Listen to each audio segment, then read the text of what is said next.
Good afternoon, Gary Lockett. Yeah, hi. How you doing? I'm fine. Thank you so much for talking to Bayloric TV. That's all right. No problem. Okay. We'll ask some questions. Basically, first of all, I've been a fan of your career. You know, when you started off knocking everybody out, the Rocket, Gary Lockett. It was a great time in boxing. Can you tell us a little bit more about your career? Well, I turned pro when I was 19, off the back of a successful amateur career where I think I had about 60 knockouts in about 90 fights, something like that, about 98 fights. So I turned pro then back at that time with John Hyland, who ITV contract, and he had a couple of good fighters. I think I went to, I think it was 7-0. At that point, John had lost his contract, so I moved over to Matchroom. I was with Matchroom then for a year, and I think my record went up to about 15-0. Right. And I eventually settled with Frank Warren then. Okay. I beat Kevin Kelly, who's a former world title challenger, a very, very good fighter. And then after that, I think I lost to a Russian. I was quite weight weakened and didn't do the weight properly. And I won the first half of the fight, but then I got beat up the second half, and I eventually lost the fight on a split decision. But then I moved at the middleweight. I moved over to trainers, over to Brian Hughes in Manchester, and I won the WBU title not long after. And obviously I had a couple of good wins. I beat, in defence of that, I beat Ryan Rhodes on points, which was a very good fight.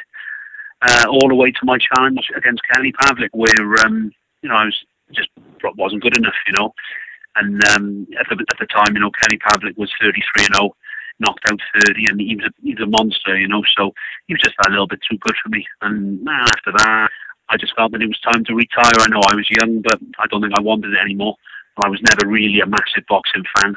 I did it because I was, successful when I was young, and I could always punch and get fights over pretty quickly. Great. There's a few things I want to touch on there, and you've got a vast experience, or we could call you a specialist of putting people to sleep, correct? Oh, I don't know. I'll leave it to other people to say that, to be honest. Well, your record suggests difference. Your record suggests that you could punch a fair bit. Yeah, definitely. I think you never lose your power, and I still spar with the guys nowadays, and I think because I've always kept myself in trim, and some of the bigger guys when they step for sparring, I sort of step in and help them out, and I think there's still a little bit of life in me yet, but that doesn't mean I'm going to come back anytime soon, Now, I want to know, you're a puncher. Now, I spoke to Julian Jackson about a year back, and he was talking about how he got his power. And as you know, yeah. Julian Jackson was a ferocious one-punch knockout artist, similar to yourself. Now tell me, where do you think you generated your power from? Well, to be compared to Julian Jackson is some feat. I mean, Julian Jackson done far more than me in his career. I think he's in obviously guys who follow boxing.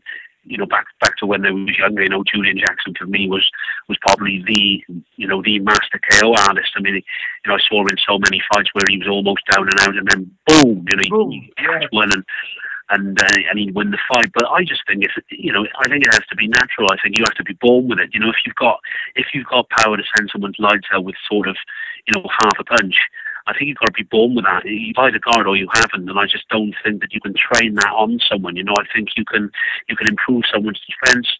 You can possibly improve someone's power, but you can't turn them from being a non-puncher into a knockout puncher. So, in answer to your question, I think Julian was definitely born with it. Very interesting, because the reason why, kind of leading question almost with that, because you see some fighters at lower weights, they don't knock anybody out, and suddenly they move up in weight, and suddenly they're knocking guys over and knocking guys out. Mm. Why does that happen? Yeah. It's possibly because of the speed of punch. I mean, moving up in weight, perhaps they carry their speed with them, and right. The lower weight, obviously because naturally they're the lower weight, they've got the faster hands, and the guys that they move up to fight, they just don't see the shot coming. Right. There's lots and lots of reasons in there, but I think a lot of the time, when someone's a natural puncher, sometimes like some guys, I've taken them on the pants and they're supposed to be these massive punchers, or they are these massive punchers, and you take them on the pants and they don't really hit that hard. But then when they're knocking these guys out, I think it's probably more about the delivery of the punch, or maybe the speed of the punch. It's a confusing one. But then you see, I've got guys in the gym who, they really break your arms when they're hitting you on the pants. They're such big punchers, but yet they never knock anybody out. Wow. So I think that must be to do with speed of punch and timing, isn't it? Absolutely. And then this is real great insight, because you hear a lot of trainers talk about he's a knockout puncher and he's got this knockout, but it's not really discussed much, the science behind it. And as you know, boxing is a science. Yeah, of course, 100%. I think it's important to know, it's very important as a boxing coach to know what you're talking about. So, I think there's plenty around that pretend they know what they're talking about, but they don't. But I think we got some fabulous trainers in Great Britain. I think obviously Adam Booth and Joe Gallagher and guys like that. I think they're able to break things down and explain them in layman's terms. Absolutely. And that's always invaluable to listen to people like that. The next thing I want to talk about is obviously your career coming up as a knockout artist, knocking everybody out, and the sort of media getting behind you. When you were knocking everybody out and you were unbeaten, and the pundits were saying he's a world-class puncher, oh, this Gary Luckett, he's world-class, did you buy into that hype, or was it a case of, I'm just going to keep doing what I'm doing? I was brought up properly, I was brought up properly with morals and by a strict father. So, if my feet ever came off the ground, then I was brought back down to ground with a bump, to be honest. I've always had my feet on the ground. I've never really been full of myself, and I just let people say that, and I had my own, but I was quietly confident in myself, especially in my power. But I think, obviously as my career went on, I think I was always a class puncher, but I think, my all-round skill, I probably wasn't world-class. I was probably British, maybe good European class. So, I always knew if I caught someone clean, I'd probably win the fight from that. But, I just lacked a little bit of movement and lacked a little bit of technique, I suppose, and that's probably why I failed at the highest level. Right. Let's talk about the fight of Kelly Pavlik, because that was, I think you undersell yourself a lot. Kelly Pavlik was, I think at that time, undisputed middleweight champion. He'd beaten Jermaine Taylor twice. So when you'd fought him, he was a big name. When you were about to go to America and fight Kelly Pavlik, what was going through your mind? Because Kelly Pavlik had he was unbeaten, as you know, 33-0 and all the rest of it. Just came off beating Jermaine Taylor. What were your thoughts going into the fight? Shall I take a bat or a gun? No, and then answer the question. We knew what a massive challenge it was. We thought that Kelly would, because I was number one contender for the WBO, and we thought that Kelly would possibly give up that title because the fight with me would be something that was a little bit too low for him, coming off those wins against Edison Miranda and 2 wins over Jermaine Taylor. Right. But obviously he chose to fight me, and his promoters and my promoter did a deal together. So I was pitted against Kelly, but it was always going to be a big challenge, and I don't think for 1 minute I was going over there to win it on points, because I think that wouldn't have happened. I think my best chance of winning was to clip him and try and finish him off, and make no mistake, if I'd have clipped him, I definitely would have. But there's lots of ifs and buts in there, but at the end of the day, I think I had a half decent first round, but then I got hurt towards the end of the first round. I got hit on top of the head, I got hurt, and never really recovered from that, and he beat me up a little bit, and it got stopped in 3 rounds. What was the experience like going to America now? Taking your punch power, going to America, what was that whole experience like? Yes, it wasn't so bad. As I said, I'm not really overawed by a lot because I'm quite a grounded person. So it wasn't daunting for me in any way, shape, or form. We had the weigh-in in this sort of big theatre in Caesar's Palace, right? And there was about 2,000 screaming Americans from all around sort of Ohio and different places like that, and Atlantic City and New Jersey, all baying for my blood. And to be honest, it didn't really faze me. I was surprised at myself after that. It didn't faze me, but then on the way out to the ring, it was exactly the same. But to say the only thing that fazed me is the event. It wasn't the crowd or anything like that. He was just obviously getting in the ring with Kelly and wasn't scared of him or anything like that. But realised what a challenge it was, and when the bell went, he was just that little bit too good for me, Right.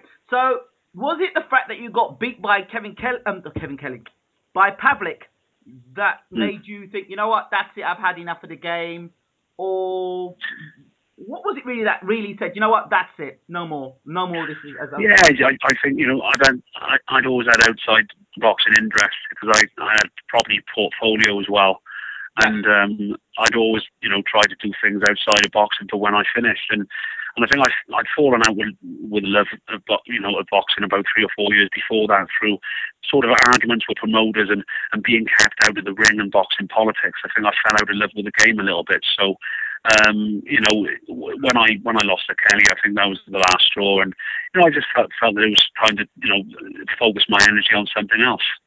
So how did you turn from being fairly successful boxer to then becoming now a successful trainer? Yeah, it's a good one, I think, because I wasn't really a massive boxing fan, where you'd find all the leading boxers going off to these different promotions all around the country, week in, week out, just to watch.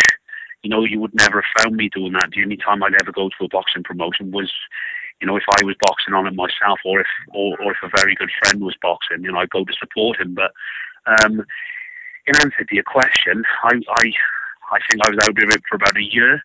And then there was a young lad from Swansea, down in Wales, called Ricky Owen. He basically sent me a message and asked me to help him, and I helped him along a little bit. And then, I found that I had the bug for it, and I was, I wasn't bad at it. People seem to, people seem to like what I say. People seem to react to what I say, and they like my style.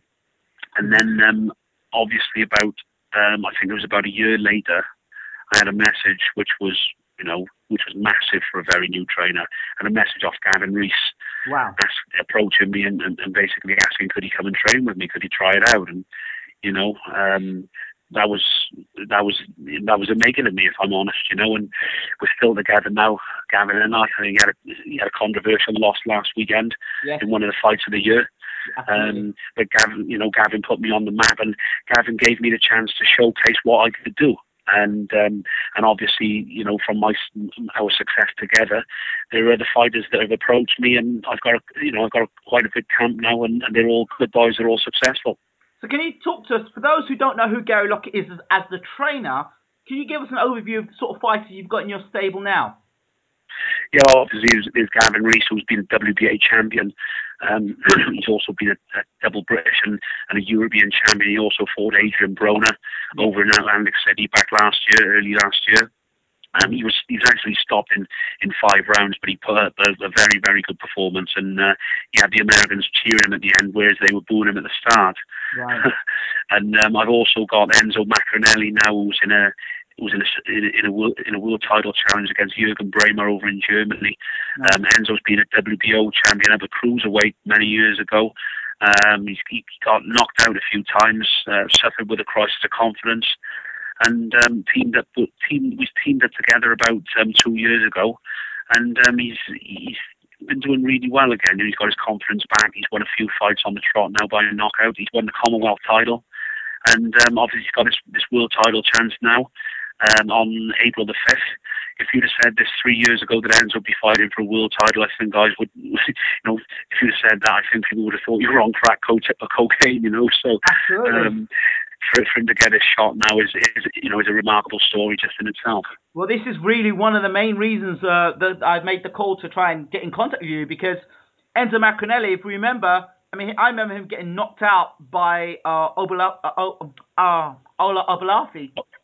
That's right, yeah. He got knocked out there. It was a fight. Yeah.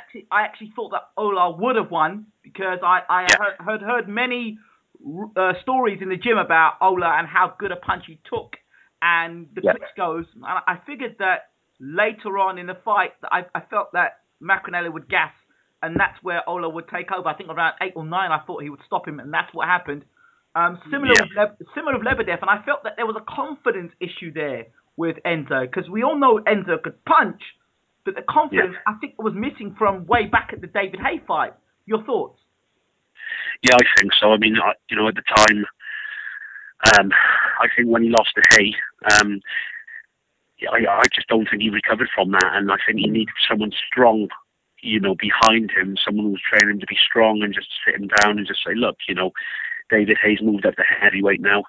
You can dominate this division, but what you have to do is you have to dust yourself off and you have to get yourself back where you were. It's going to be hard work, but I believe you can do it. But I just don't think he had anybody to do that. And I think through the confidence, I think he lost then to Ola.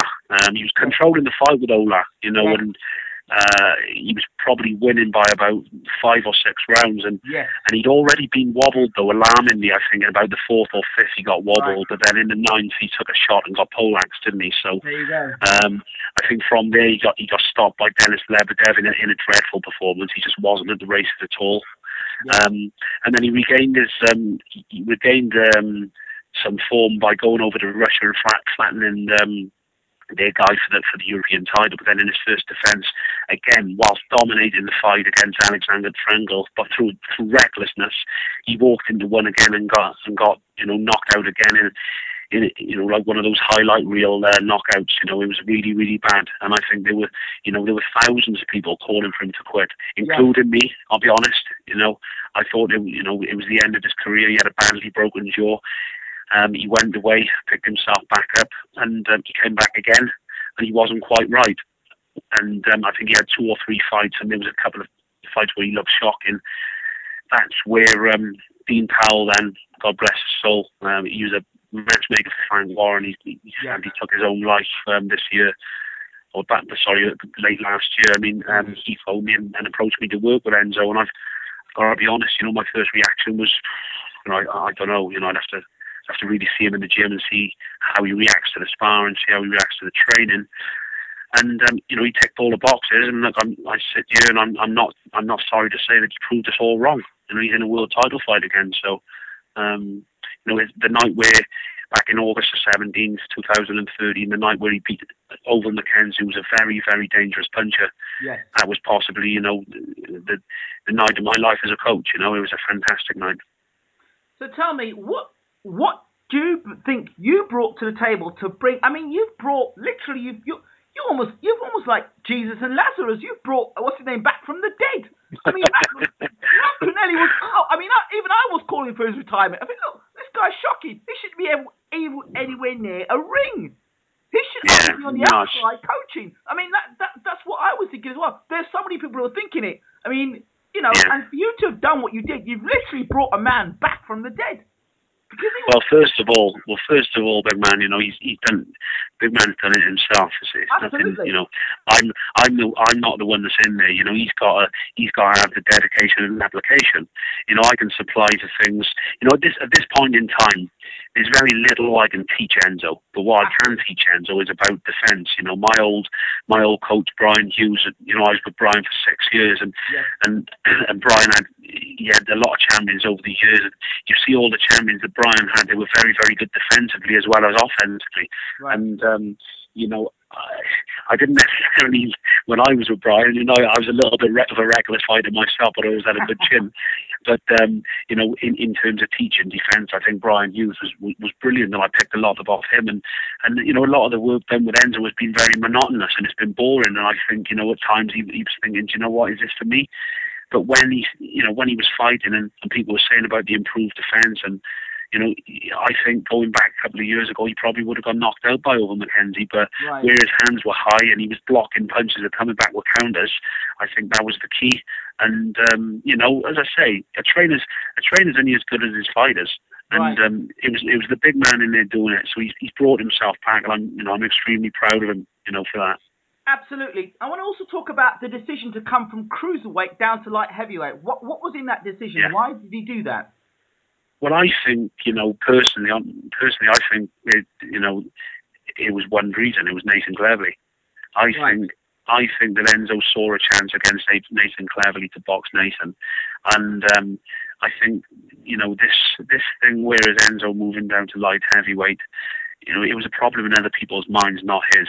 Right. It was never going to be a problem for him to get to light heavy because he was never a cruiser in the first place. I mean, Wow. if we look back, I'm not sure, to be honest. I'm not a boxing historian, but I think it was sometime in the late 80s they changed cruiserweight from 13.8 to 14.4. Yes. I'm not sure of the year, but I think Enzo was one of the guys that would have suffered from that because if there was a weight that was 13.8, I think that would have been ideal for him. Right. But with it being 14.4, I think Enzo was only ever, 13.9, 13.10 soaking wet. Right. And if you think of some of these cruiserweights, they're possibly like Huck. You think of Marco Huck, he's possibly walking around 15 stone 2. Right. Bringing his weight down to 14.4, and then once he weighs in, the 30-hour weigh-in, 30 hours later by time he's 5, he's probably fit back up to 15.2. Right. So, when you're 13.10 soaking wet fighting a 15-stone man, it's a big difference. There's a big difference. So, I don't think he was ever going to have a problem making light heavy. I think he struggled a little bit the first time he made it, but then now I think he's learned every time he's done it, and I think he can do it very comfortably now. So, he's good, and he's looking good at the weight. He's very muscular, and his diet is exemplary. I want to also clear up the issues regards to, because at one point, I don't know how it was, I only overheard or read stories about this substance, and it was a banned substance, and Enzo was out, then he was back in. What was all that about? Could you clear that up for me? Yeah, I can. He took a like a fat burning supplement. Right. And it was one of these things where the banned substance wasn't actually listed on the supplement. Uh-huh. Now, that's why he got off lightly. Now, what the guys at WADA said was, it was either UK Sport or WADA, I can't remember. Now, what they said is you can appeal, and there's a very, very, very good chance that you'll win, but the appeal will take 14 months. Right. So it's like he said, I'm 32, 33 years of age. 14 months out of my career is a long time. So he took the rap on the wrist and got on with his career. But it's so disappointing that, with things like this, you're held responsible. I mean, you look at that supplement, and the banned substance was not listed on there. Right. And I can't remember whether it was UK Sport or WADA, as I say. They even acknowledged that. So he can hold his head up high. The reason why I asked that question, because there are lots of boxing forums and people always have an opinion. So you're his trainer, you know exactly what happened. So we're not getting it third, fourth hand, fifth hand. This person said, Gary Lockett has said it. You're his trainer, so you know what happened. Well, to be honest, when he was, this was before we actually, hooked up. To be honest, it was about 6 months before we hooked up. But I've spoken to the boy, and that's exactly what he's told me. And I don't think he's got any reason to lie, because right. I think what was said in the hearing is that he's had 19 drug tests before. Right. Surely, if he was going to go on anything, it would have been again in one of the the massively important fights like Hay. Right. So I think that speaks for itself. Absolutely. Let's now focus on the actual fight and the challenge ahead, which is Juergen Braehmar. Yeah. A southpaw, a puncher. Yeah. Your thoughts? Yeah, it's a tough one, but I think, in my opinion, yep. I think Braehmar's possibly the weakest of the champions. Okay. Is he impressive? I don't think he's beaten anybody. I don't think there's anybody on his record that's as good as Enzo. Right. He seems to be a little bit temperamental. He's getting in trouble outside of the ring a lot. Look, it's Enzo's chance. I mean, no matter how big or small or tall or ugly this guy is, he's got to get in there. He's got to jump on him from the start and put the fear of God into him. Right. Absolutely. I want to come back because there's a connection between Enzo Maccarinelli, Nathan Cleverly, and Juergen Braehmar. I believe Juergen Braehmar was WBO light heavyweight champion. Yeah. Cleverly was meant to fight him. I think Juergen Braehmar got imprisoned, if I'm correct. Yeah. Cleverly went on to become WBO champion. Yeah. And Maccarinelli was wanting to fight Cleverly when he was WBO champion. Yet, I don't know, there seem to be some problems between Cleverly and Maccarinelli. What was all that about? What's that all been about? Oh, there was a couple of daft comments from outside people. Nathan and Enzo are both very, very nice characters. Right. I think there was a couple of comments from people outside of those two that just, you know, it just escalated, and the two boys ended up. They never actually fell out, but you know, they don't speak anymore. And I think there's this sort of mini rivalry between them, but. You know, I think it's like a storm in a teacup, to be honest. You know, I think they're both nice kids, and if they come face to face, they probably talk. You know, so if you know, for Welsh fans, I think it's a bit disappointing that Nathan got beat by Kovalev and the fight never came off. But look, that's boxing for you, isn't it? Right. So overall, now, Gary Lockett, what in terms of a boxing trainer, what's your philosophy? My philosophy. Hard work, blood, sweat, and tears in the gym. Right. Not too much discipline. You know, we all have a laugh. I mean, it's such a Mickey taking gym, you know. But then once the hard work starts, it starts. And then once the hard work stops, the Mickey taking starts again. And most of the time, they're taking the Mickey out of me. So, you know, it's no. But you know, look, you get in the gym, it's the hurt game. You know, you can't moan about anything that you've got to do, and you know, work hard. You know, stick to your diet and keep your hands high and listen to your coach. And I don't think you're going to go far wrong. Are you still taking professional fighters in, or is the door closed on that? No, it's not closed. I mean, I've actually signed one this week, another cruiserweight, quite ironically. Right. A young kid by the name of Lloyd Davis, very, very good cruiserweight kid. He's 1-0. He's not fought for 18 months because he's not been able to get any fights. So.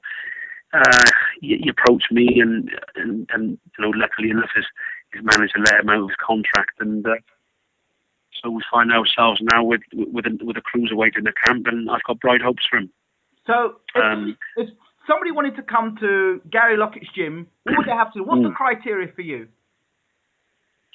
Well, the criteria is this. You know, when I take them on, they've got to be good. You know, I can't just take anybody on because I'm a busy man. Right. So, you know, I've got obviously there's Enzo and Gavin, but then I've got 4 very bright youngsters coming through. You know, there's Liam Williams, Lewis Reese. Those 2 will be fighting on Enzo's undercard in Germany, so they're worth keeping an eye out for. Okay. And then there's Dale Evans. Right. I've got a kid called Kieran Harding who won a bronze in the Commonwealth Games. And then there's about 3 or 4 others which I've got high hopes for.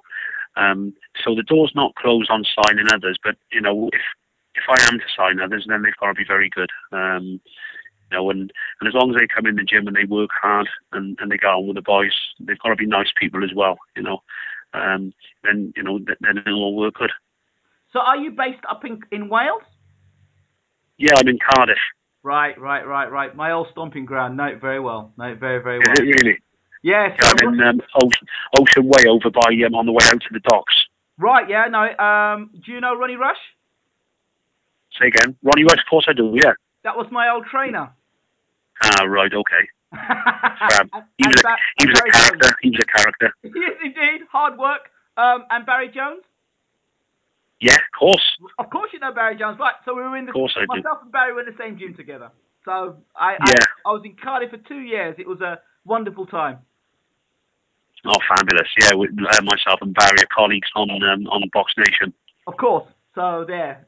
Cardiff is a wonderful city, and I would suggest anybody listening to this interview with Gary Lockett, who has been a great to listen to today and speak with, to visit Cardiff. It's a fantastic city, and some great characters. Especially if you're a rugby fan. Absolutely. Oh my gosh. When the stadium was first opened, I used to work as a bar supervisor when the Cardiff stadium opened, the Millennium Stadium. It's amazing experience. Millennium Stadium, yeah. Yes, amazing experience. Absolutely. Gary Lockett, it's been a pleasure talking to you. Yeah, well, thanks for having me. It's been very nice talking to you. Thank you so much for talking to Baylor TV. Cheers. Bye, mate. Bye-bye.